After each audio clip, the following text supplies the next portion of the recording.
Assalamualaikum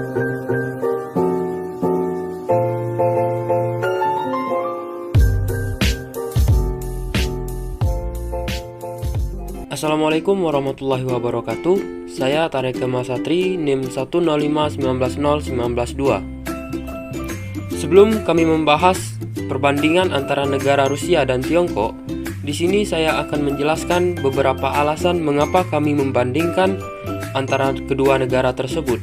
Yang pertama, Rusia dan Tiongkok sama-sama di bawah paham komunisme Uni Soviet. Kedua, Rusia dan Tiongkok negara yang sama-sama memiliki sejarah pernah menerapkan model sistem pemerintahan di mana parpol menjadi motor penggerak perubahan.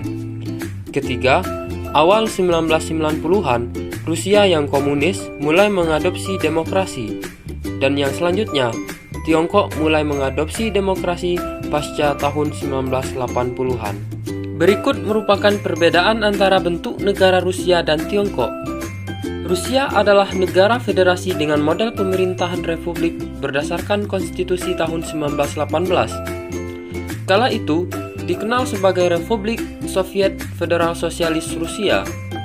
Rusia adalah bagian dari Uni Soviet. Pasca Perang Dunia Kedua, Uni Soviet runtuh, Rusia dikukuhkan sebagai negara federasi berdasarkan konstitusi tahun 1993. Rusia memiliki posisi di persaingan Asia dan Eropa. Sedangkan pada negara Tiongkok, negara kesatuan dengan model republik, disebut juga Republik Rakyat Tiongkok. RRT merdeka tanggal 1 Oktober 1949 dengan menerapkan sistem pemerintahan komunis. Mao Zedong adalah pendiri dan pemimpin pertamanya, sedangkan kehidupan politik Tiongkok banyak dipengaruhi oleh komunis dan Uni Soviet.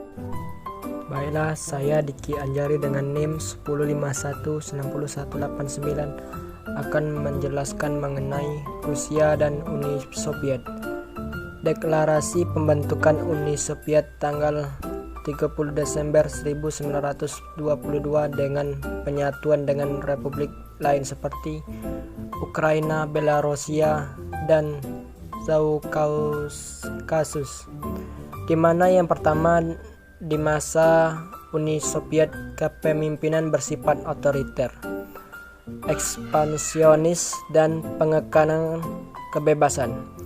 Kedua, mereka dilarang berpikir, berpendapat, dan bertindak di luar garis-garis ideologi komunis. Dan terakhir, komunis berlangsung hingga pertengahan tahun 1980-an.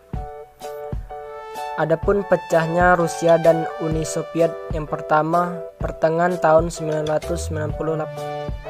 Uni Soviet mengalami krisis ekonomi dan politik karena korupsi, birokrasi yang bobrok, dan monopolitik. Kedua, keadaan makin parah karena otonomi daerah yang kecil. Ketiga, Uni Soviet akhirnya pecah menjadi negara-negara merdeka. Dan Uni Soviet pecah menjadi 15 negara, yakni Armenia, Azerbaijan, Belarusia, Estonia, Georgia, dan lainnya. Saya Desi Lufitasari, NIM 151917113. Saya akan menjelaskan mengenai perbedaan konstitusi negara Rusia pada tahun 1993 dengan konstitusi negara Tiongkok Cina. Konstitusi negara Rusia pada tahun 1993 menjelaskan mengenai yang pertama, menjelaskan bangunan dasar negara demokrasi Rusia.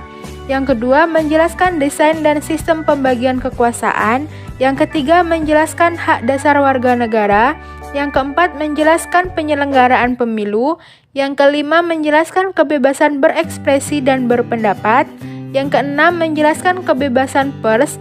Yang ketujuh, menjelaskan kebebasan melakukan perjalanan, memiliki properti tanah, serta untuk diperjualbelikan. Yang kedelapan, menjelaskan tentang negara sosialis yang dianut oleh Rusia.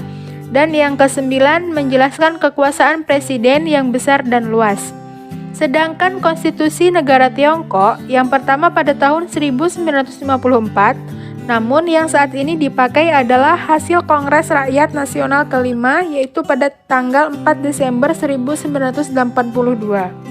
Isi konstitusi mencakup yang pertama yaitu negara menganut sistem pemerintahan sosialis di bawah demokrasi diktatorisip rakyat Tiongkok Cina. Yang kedua, lembaga negara dijalankan dengan prinsip demokrasi yang tersentralisasi. Yang ketiga, menganut sistem ekonomi sosialis. Yang keempat, pembagian tanah negara dan tanah rakyat. Yang kelima, kebebasan asing untuk berinvestasi dan kerjasama dengan perusahaan dalam negeri. Yang keenam, memperkuat spirit sosialis dengan pembangunan pendidikan di semua level. Yang ketujuh, hubungan pemerintah pusat dan daerah. Dan yang kedelapan, mengatur hak dan kewajiban warga negara. Kemudian materi selanjutnya yaitu mengenai perbedaan sistem pemilu negara Rusia dengan negara Tiongkok Cina. Sistem pemilu negara Rusia yaitu pemilu memilih presiden dan anggota parlemen yang ada di Duma sebanyak 450 orang. Pemilihan presiden diadakan 6 tahun sekali dengan sistem 2 kali putaran. Kemudian dinyatakan menang apabila mendapatkan suara mayoritas 50% ditambah 1. Pemilihan umum legislatif untuk Duma diadakan per 4 tahun sekali. Sistem pemilihan umum legislatif mengadopsi sistem paralel. Sedangkan sistem pemilu Tiongkok yaitu yang pertama, pemilu diadakan 5 tahun sekali. Yang kedua, pemilu bertujuan untuk memilih anggota parlemen di semua tingkatan dan memilih pemimpin eksekutif di tingkat kabupaten, kota, provinsi, dan nasional. Pemilu untuk anggota Kongres berdasarkan sistem hierarki. Anggota Kongres rakyat di tingkat kabupaten kota dipilih secara langsung. Tetapi anggota Kongres untuk provinsi dan nasional dipilih secara tidak langsung. Pimpinan eksekutif dipilih secara tidak langsung di setiap jenjang pemerintahan. Assalamualaikum warahmatullahi wabarakatuh. Perkenalkan, nama saya Mila Oktasari dengan NIM 10519176. Baiklah, di sini saya akan menjelaskan tentang sistem pemerintahan di Rusia, yang mana sistem pemerintahannya yaitu semi-presidensial. Yang kedua, presiden sebagai kepala negara dan kepala pemerintahan. Yang ketiga, diterapkannya pembagian kekuasaan eksekutif, legislatif, maupun yudikatif. Yang keempat, pada praktiknya tidak seimbang, di mana presiden mempunyai kekuasaan yang luas. Yang kelima, punya 2 eksekutif, presiden sebagai kepala negara, perdana menteri sebagai kepala pemerintahan. Kemudian, perbedaan lembaga legislatif dan yudikatif antara negara Rusia dan negara Tiongkok. Yang pertama, lembaga legislatif Rusia bernama Majelis Federal. Yang kedua, terdiri dari 2 kamar, yaitu Majelis Tinggi atau Dewan Federasi dan Majelis Rendah. Yang ketiga, Majelis Federal memiliki anggota 178 orang, mewakili 89 wilayahnya. Yang keempat, Duma memiliki 450 anggota yang dipilih rutin per 4 tahun sekali. Lembaga yudikatifnya terbagi menjadi 3, yaitu MK, MA, dan MA Arbitrase. Sedangkan lembaga eksekutif dan yudikatif Tiongkok meliputi yang pertama, eksekutif. Lembaga eksekutif Tiongkok disebut Dewan Negara sebagai organ administratif dan organ kekuasaan tertinggi dalam struktur pemerintahan di Tiongkok. Dewan ini memiliki wewenang dalam mengatur seluruh struktur administratif dan bersama-sama dengan badan-badan tertinggi, KRN atau Kongres Rakyat Nasional, menjalankan pemerintahan Tiongkok. Kemudian yang ketiga, Dewan ini berkedudukan di bawah kepemimpinan partai dan sebagai penerjemah keputusan-keputusan partai ke dalam tindakan-tindakan negara. Lembaga yudikatif. Organ tertinggi lembaga yudikatif merupakan mahkamah rakyat tertinggi dan di bawahnya adalah kejaksaan rakyat tertinggi. Yang kedua, lembaga tersebut diatur untuk menyelidiki kasus-kasus dan memberikan keputusan peradilan.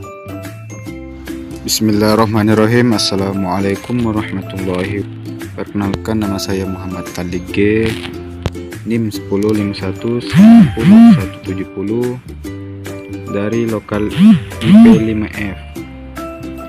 Di sini saya akan menjelaskan sedikit tentang perbedaan sistem kepartean serta budaya politik Rusia dan negara Tiongkok. Sistem kepartean negara Rusia. Pertama, menganut sistem multipartai. Yang kedua, sampai tahun 2001 terdapat 56 parpol yang terdapat di Rusia. Namun sejak tahun 2000, upaya untuk membatasi parpol dilakukan oleh Vladimir Putin, yaitu Presiden Rusia. Budaya politik negara Rusia. Pertama, konsep kunci budaya politik Rusia adalah subornosm, mencakup sejumlah nilai-nilai dan keyakinan hidup berpolitik seperti kolektivisme, anti-individualisme, dan memusuhi hostility atau tidak menyukai institusi perwakilan pluralistik. Sedangkan sistem kepartean negara Tiongkok yaitu: pertama, Tiongkok menerapkan sistem kepartean tunggal. Yang kedua, Partai Komunis Tiongkok atau PKT adalah satu-satunya parpol yang memerintah RRT sejak berdiri negara tahun 1949 hingga sekarang. Budaya politiknya, budaya kejaksanaan berbasis pada ajaran dan ideologi Konfusianisme dan komunisme yang bersumber dari Marxisme-Leninisme. Sistem politik Tiongkok. Pertama, semua kendali di tangan PKT. Yang kedua, eksekutif disebut Dewan Negara, State Council. Yang ketiga, Dewan Negara menyelenggarakan seluruh administratif bersama Dewan Tertinggi PKT. Dan yang terakhir, Dewan Negara di bawah kendali partai.